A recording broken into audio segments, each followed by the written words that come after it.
Maintenant, nous sommes à la phase des exercices. Donc, on va vous proposer 2 exercices. Un exercice sur la situation de communication et le deuxième portera sur la ponctuation. Bien, donc voilà un exercice d'application relatif à la situation de communication. Donc, ensemble, nous allons le lire et le corriger. Nommez les différents éléments de la communication dans les expressions suivantes.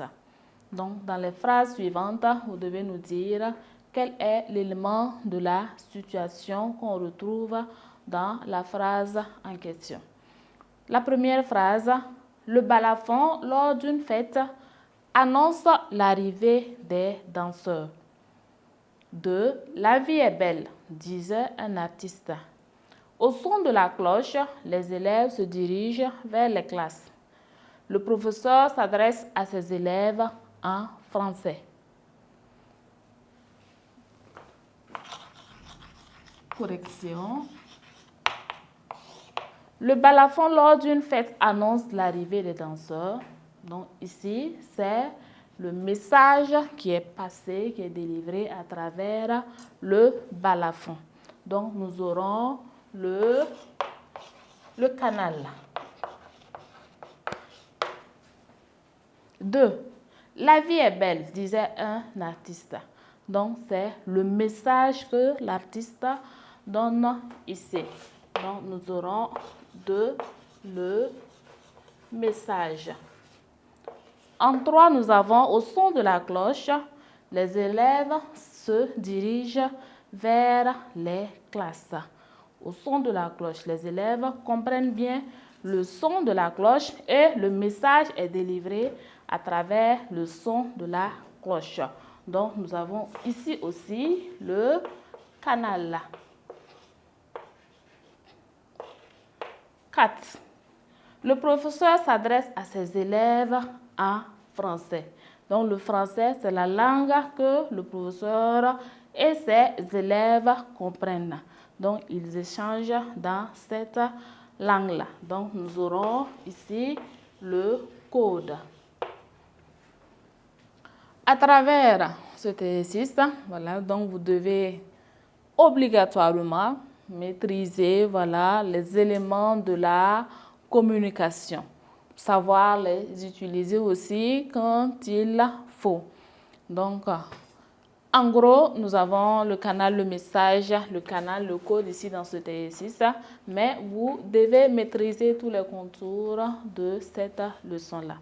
Bien, donc, dorénavant, pour réussir, il faut s'appliquer à faire assez d'exercices sur les différentes leçons. Maintenant, je vous propose un deuxième exercice qui portera sur la ponctuation.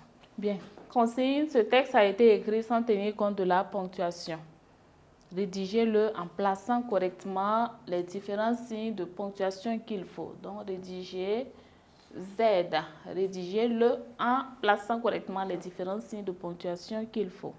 Ce jour-là, le père Benfa s'était levé très tôt que de coutume. Il était debout avant les premières clartés de l'aube. Rien ne bougeait dans la cour, seul bruissaient de temps en temps les feuillages du petit manguier, non loin du puits. Était-ce le vent ou les oiseaux de nuit? Il est difficile de le dire.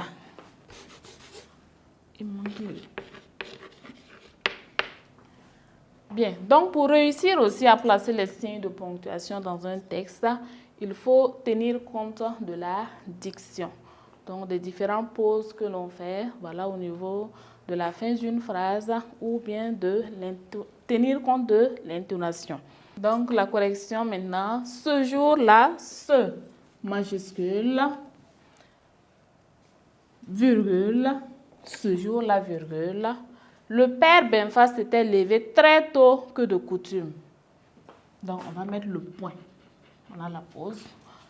Très tôt que de coutume, point. Il était debout avant les premières clartés de l'aube. Il en minuscule ici, donc on va l'écrire avec la lettre majuscule. Il était debout avant les premières clartés de l'aube. Point. Rien ne bougeait dans la cour. Rien aussi en majuscule. Rien ne bougeait dans la cour. On va placer la virgule. Seul bruissaient de temps en temps les feuillages du petit manguier non loin du puits. Point.